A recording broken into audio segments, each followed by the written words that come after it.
Come on in, sit back and relax. You're listening to episode 222 of the WealthTech Today podcast.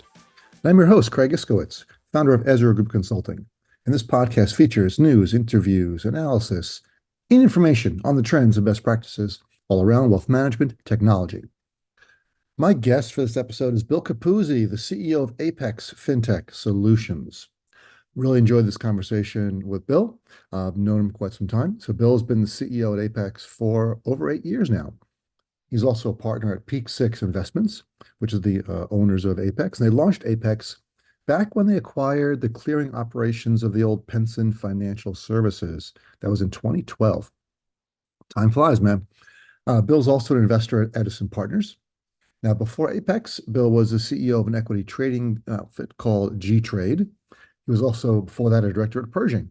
And my favorite position of Bill's back in 1999, Bill was director of alumni records at good old Rutgers University. RU. I'm a Rutgers alumni as well. So, although Bill is not a Rutgers alum, but he did work there. So it's almost as good. So fantastic, Bill. All right.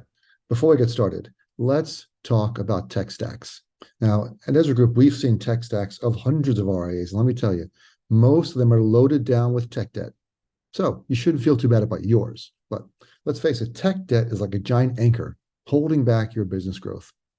If you want to free your firm for exponential growth, you should run, not walk, to our website, ezragroup.com, and fill out the Contact Us form. Our experienced team can evaluate your current tech ecosystem, deliver targeted recommendations, optimize your existing systems and operations, or run an RFP and help you implement new software to take your firm to the next level. You can take advantage of our free consultation offer by going to ezragroup.com. A few quick housekeeping items that we always do before the interview. Please subscribe to the show wherever you listen to podcasts so you don't miss an episode. Check out investinothers.org. That's the Invest in Others Charitable Foundation. They do a lot of good work in our industry, raising money to donate to charities that are either run by or helped by financial advisors. I'm excited to introduce my next guest in the program. It's Bill Capuzzi, the one and only Bill Capuzzi, CEO of Apex FinTech Solutions. Bill, welcome, man. Welcome. Good to see you, Craig. I'm glad to be on. Happy New Year. Happy New Year. I'm glad you're here. You are the first podcast recording of 2024. This is going to go live in a couple, like a week or two after this, but you are the first. Congratulations. Amazing. Thank you. Where are you calling in from? New Jersey. Lovely Princeton, New Jersey. And we are so close. I'm in Sayreville, New Jersey. So we should have done this in person. Hop, skip, and a jump. We should have. Well, we'll do that next time. Next time we're going to do the in-person meeting. Great. So let us proceed with this first podcast of the new year. Give us the 30-second elevator pitch for Apex. Sure. So Apex formed a little over a decade ago with sort of one main purpose, which is to help every person on the planet invest in the future. And how do we do that? Really, it's by building this platform that we're going to talk about today on a B2B basis, purely B2B, in this notion of taking this sort of old custody world and evolving it into sort of the modern sort of technology, modern architecture. And today we support roughly 250 different firms. There's more than 21 million end investors that we help that are on our books today. And the focus for us on a go-forward basis is to continue to do what we have been doing as it relates to fintech and helping firms like SoFi and Stash and eToro, but now kind of leaning hard into the advisory world, taking what we did for fintech and applying it to this sort of broader traditional advisory world. So one question I know a lot of people would ask is why do cutting edge retail-oriented firms always seem to choose Apex as their custodian of choice? What is it about you guys that is different than all the other custodians out there? There's a lot of conversation around this custody function is commoditized, Craig. And the reality is it is if you sort of pave the cow path.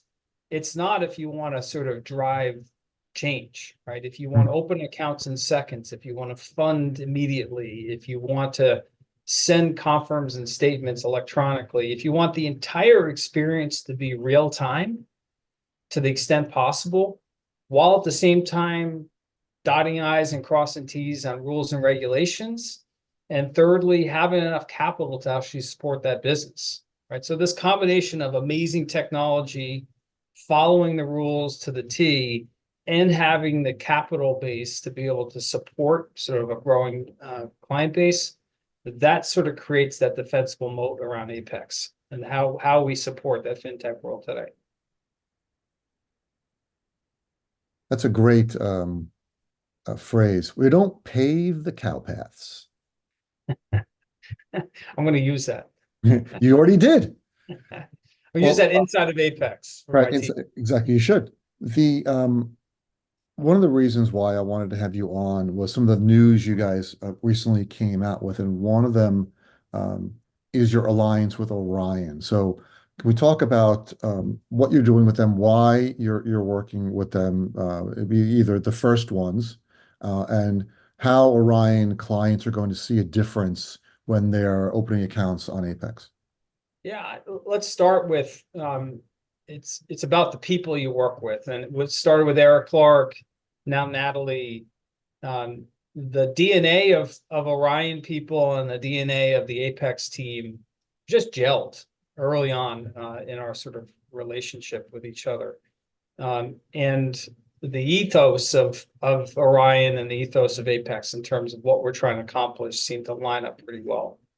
And the problem we're trying to solve is how do you make the experience for an advisor more efficient? How do you make it such that you lower the barriers? How do you take the inefficiencies out of what's happening today? And you know, for the audience and for you, and you know this, Craig, today, really different than my experience in the fintech world, in this sort of traditional advisory world, there's this notion of swivel chairing. Right, so the advisor comes on, he wants to open the account, he wants to sort of work with a new client. They'll use the Orion platform to create the portfolio, to set them up in the CRM, you know, to sort of make sure that they understand sort of the, you know, the portfolio that they're going to get into. And then there's a swivel chair over into whatever custodian they've chose to actually do the work to get that account open behind the scenes. And the notion of having that swivel chair made no sense to us, right? And it frankly made no sense to the Orion folks. And the problem is that they didn't have a partner and a custodian who actually provided real-time APIs, right? And so when we looked at sort of the traditional custodians that were out there, they were pushing, sort of mandating that notion of swivel chair because they wanted people into their platform. It's not the way that the Apex team sort of has grown up. We kind of push on this, okay, leave the front office business to somebody else, really kind of focus on the guts, the plumbing. And so the notion was to take those custodial functions via API and plug them directly into the advisor workstation. So instead of that notion of swivel chairing from the Orion platform over to, you know, pick on Pershing to NetX 360, stay inside of Orion and make sure that you understand setting up the portfolio, doing all the things that you'd normally do within Orion, but also be able to do the things to open the account in seconds, to fund the account, you know, to support the account on an ongoing basis.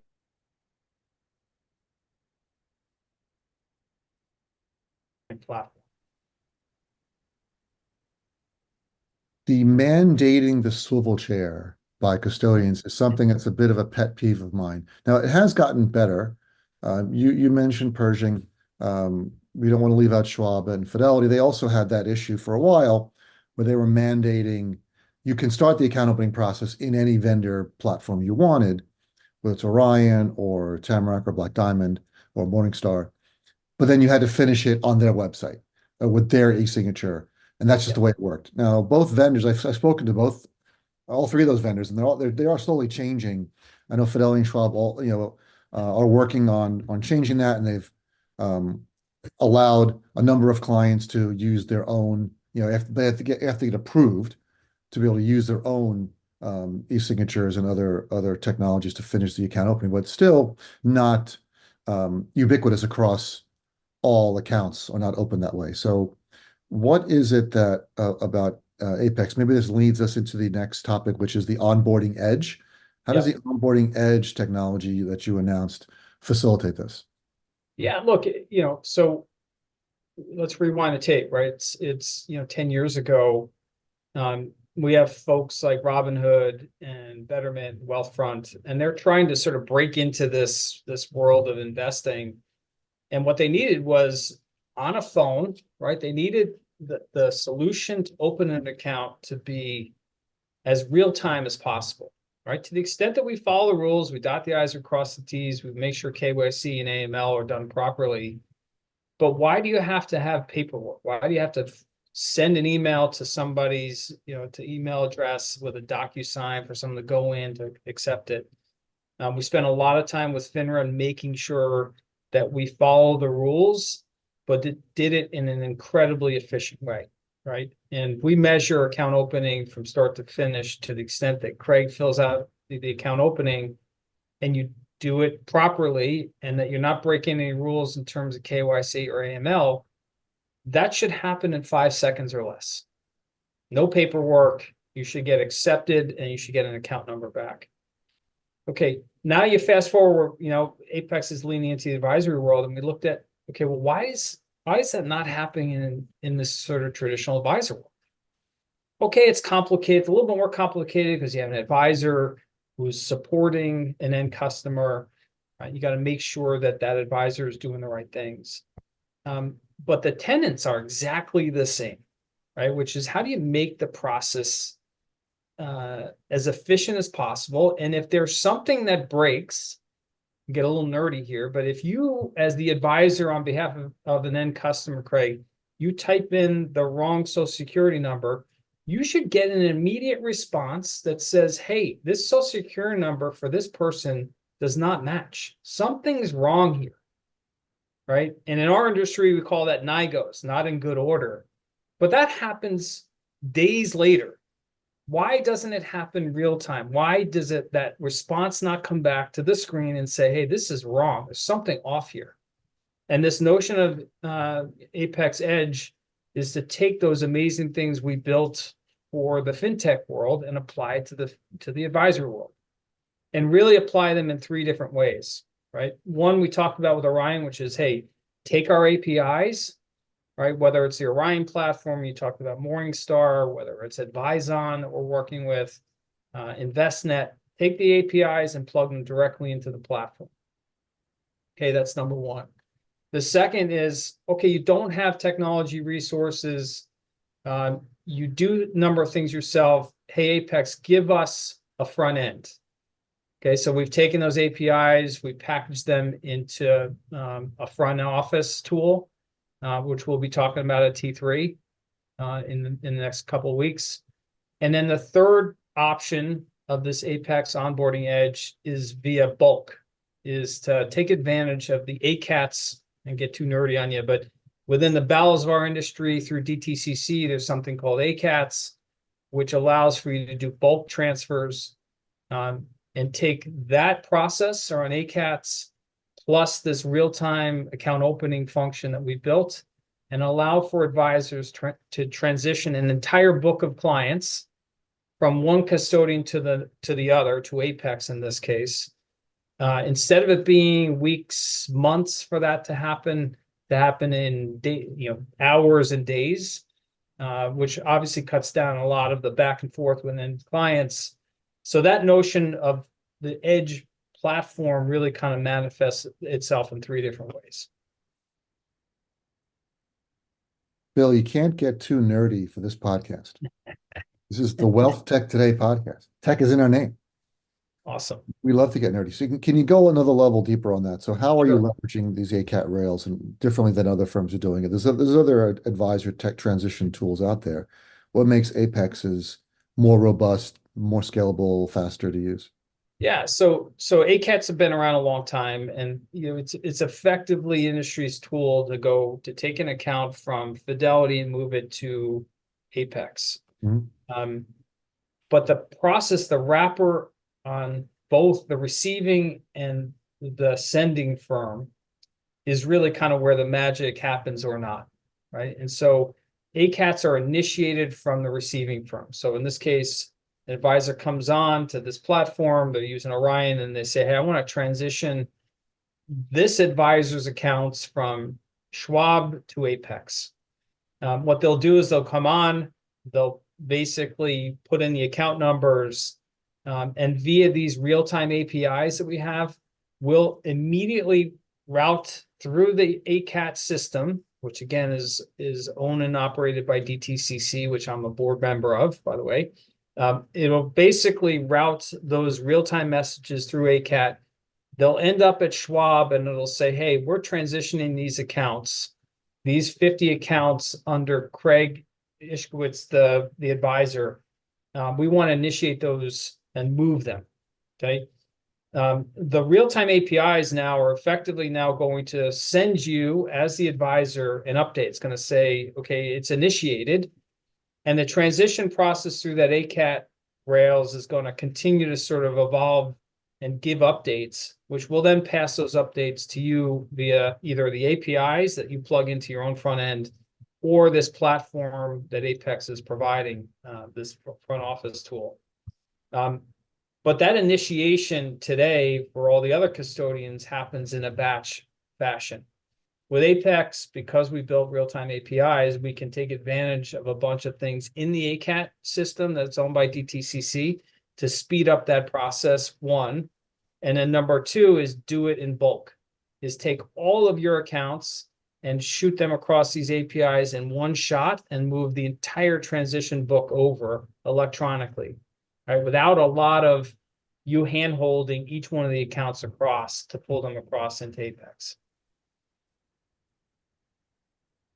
It's something everyone has to deal with.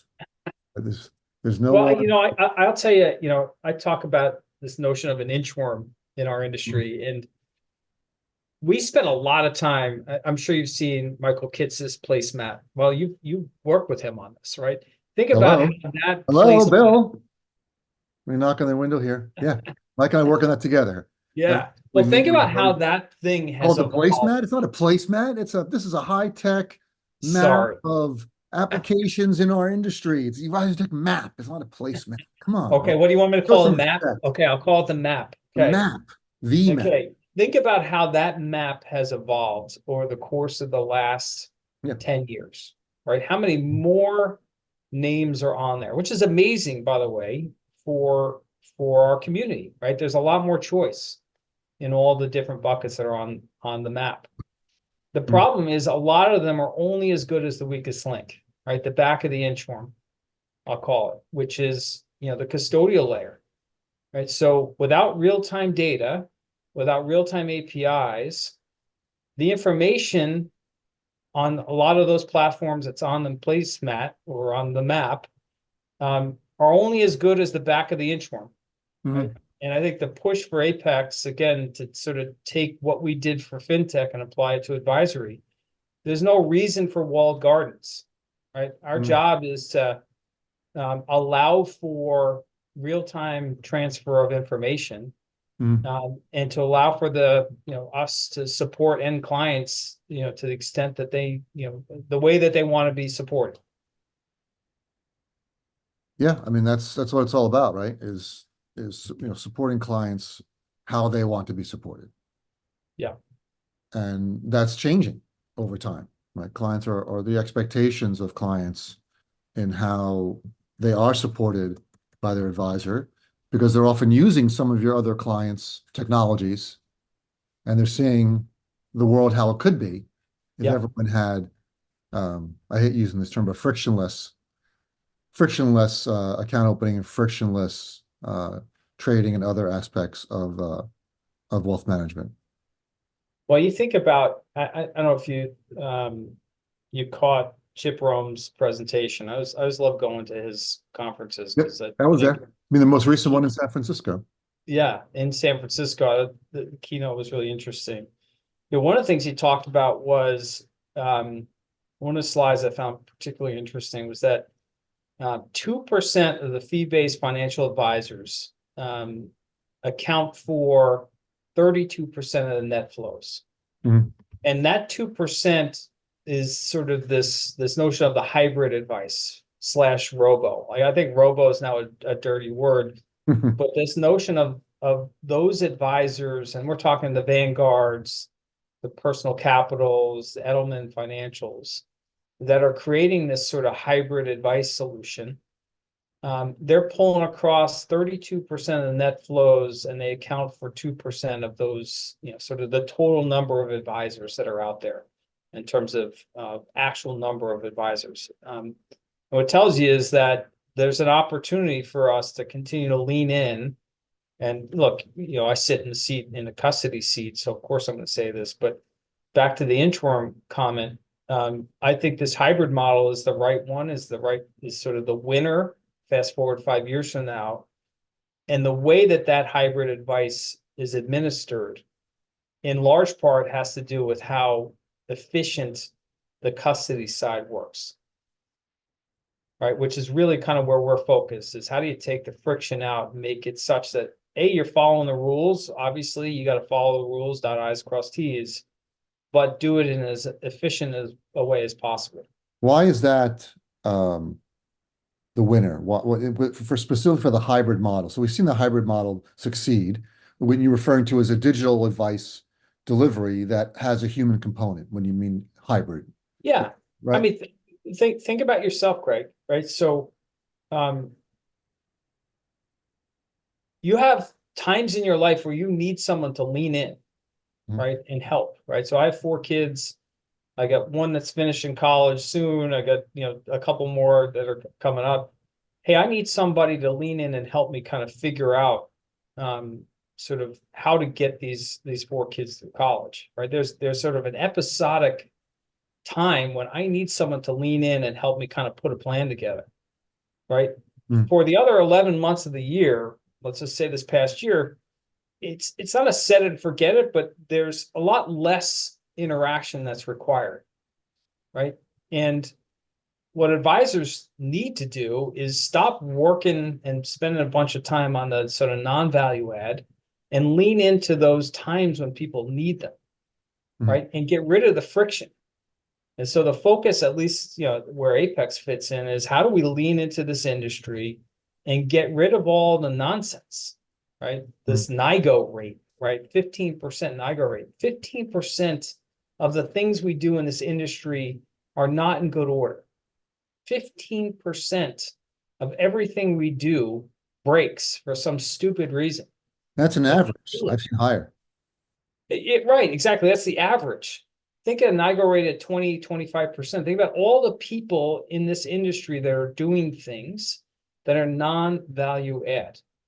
And so I connect the dots to this hybrid model, which is like, hey, how do you get rid of the stupidness, right? And provide a solution to a client that's probably more on brand for them than what they're getting today, and be able to spend more time either acquiring new clients and or supporting those end clients that you have in a much more meaningful way. And that's really what it's all about. Right? Exactly. At the end of the day, if I could throw a couple more cliches in here, at the end of the day, that's what it's really all about. Before we go, I wanted to touch on a couple of the things so that when we're talking about, but before we go, you mentioned 2% of RIAs account for 32% of net flows. Yep. So we've seen that. Do you think these are the huge national, tens of billion dollars RIAs? They're very different. They operate very differently. They're structured very differently than an independent RIA with a single office, even with even one advisor, just maybe 3 or 4 advisors, even 10 advisors in one office. They work very differently than these national RIAs that are probably hoovering up most of that 32%. Yep. Do you think there should be a different name for those firms, that they're not really RIAs? They technically are, but it's a different category of wealth management firm. Probably is, right? I think, and this is, I put most of them into that hybrid model. I'll say this though, Craig, even for those smaller RIAs, right? They look at it and say, well, I only open 10 accounts a year, so who cares? They're like, this, your NIGO rate, right? But the reality is, let's go back to the comment I made. Forget about getting rid of the NIGO rate, but how about spending more time with those clients on things that are really value add? Mhm. And so I look at this and say, this isn't about like, hey, let's create more versions of Vanguard and the quote unquote robo solution. It's more about, again, sitting in my seat. It's about how do you get rid of the nonsense so that we're leaning harder in to clients that need help, right? Think about how many advisors are listening to this right now have a minimum account size of 500,000 or above. Why? Why why can't you support somebody that has $100,000 in the account? Right? Mhm. You can do that. You just have to be much more efficient in the way it is. And oh, by the way, you can make it really profitable as well. Mhm. Doesn't mean you got to leave all those small accounts to the Vanguards, to the, Edelmans, to the personal, capitals. There's an opportunity for the entire industry to lean in and help people. Back to it, I started by saying, hey, our purpose is to help every person on the planet invest. For the advisor world, that's us leaning in and saying, hey, there's a way for you to be able to support a client that has $50,000, $100,000 in it and make it work for you financially and be able to take the things you're great at and apply them to those types of clients. My last question is around custodian platforms. So Pershing has NetX360. Fidelity has WealthScape. Schwab had a Portfolio Center before they sold it to Envestnet. Why doesn't Apex, you mentioned Apex, you didn't build an NetX360. Yeah. I want to transition this into your digital APIs. Why did you decide not to do that, and how does that give you an advantage? Yeah. So look, historically, and I'm glad we didn't historically kind of lean into a platform. Um, and I say that because, like I said, the clients that we supported historically, Craig, what they wanted was a real-time API. They demanded real time. And so had we had a platform, we would have looked like the kid brother of Schwab, Mhm. right? Said, okay, well, we're going to win our fair share. The fact that we leaned into APIs, back in early 2010, 15 years, almost 15 years ago, it forced us to kind of wring out all the stupidness behind the scenes within the sort of traditional custodian.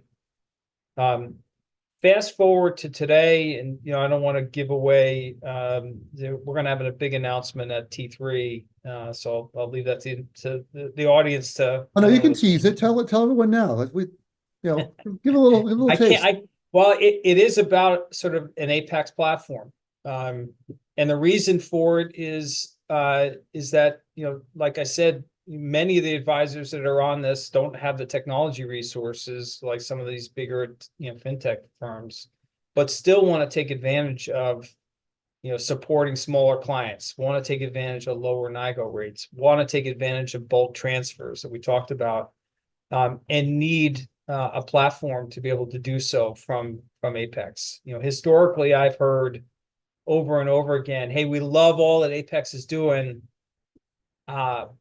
What's the platform? Like, give me a demo of the platform." I think Craig, you and I talked about this years ago, and we spent the last 2 years kind of leaning in on that, and sort of representing and manifesting our APIs into a platform that advisors can use. I can't wait to hear all the details. T3, so everyone, I'll be at T3. I'll be speaking there again this year. It's January 22nd to the 25th in Las Vegas at the Cosmopolitan Resort and Casino. You can just Google T3 conferences if you want to find out more. That's a free ad for Joel Bruckenstein and the T3. We love T3. And Apex will be at T3, right? There'll be a Yeah. booth there. You can find out more information about Apex. So we're out of time, man. Where can people find more information about Apex online? Yeah. You can go to our website, www.apexfintechsolutions.com. You can find me on LinkedIn, William Capuzzi. Yeah, if people have questions or want more information, please reach out. Bill, it's always a pleasure to have you on. Thanks, man. Great to see you, pal. Hey, it's Craig again. Here are my top three takeaways from this episode. In fact, I'm going to give you a bonus. I've got five takeaways here. Apex now supports over 250 client firms and over 21 million end investors. They're expanding into the advisor world by applying their fintech approach to improve advisor efficiency and lower barriers. So that's good news for their clients. Now, one thing we talked about was their alliance, recent announcement of an alliance with Orion, that they want to, one of their goals is to eliminate the swivel chair between platforms by integrating Apex's custodial APIs directly into Orion. We love this. I would love to see it, but the jury is out on whether this is working or not in terms of completely eliminating the swivel chair. We need to see a demo, so that's going to be scheduled so that we'll see exactly how Apex clients through Orion are eliminating the swivel chairs at all the swivel chairs, which specific ones is just account opening. Other areas where it's making life easier for advisors because we see the swivel chair all the time. One of our big projects with clients is building out integrations and other capabilities. So helping clients eliminate the swivel chair. So if we don't have to build those integrations, that saves our clients some bucks. Number four, Apex's onboarding edge tool offers their account opening APIs via three options: direct integrations, a front-end tool, and bulk transitions via ACATS. This would be really helpful for our enterprise RIA and broker-dealer clients who often have larger accounts that require bulk ACATS. And it's always a problem. There's always issues with them. A lot of them, sometimes they fail. Sometimes some of the positions don't come over properly. So having access to real-time APIs from the custodian to provide status on these bulk transactions would be incredibly helpful. And five, Apex decided not to build their own front-end platform, but will announce details on a new platform at T3 to meet advisor demand. All right. Thanks for listening. You made it to the end of another episode of the WealthTech Today podcast. Please go to our website, EzraGroup.com, scroll to the bottom of the homepage, and sign up for our newsletter. Once a month, you receive an email chock full of wealth management goodness, news, information updates. You won't be disappointed. Thanks for listening, and talk to you all again next time.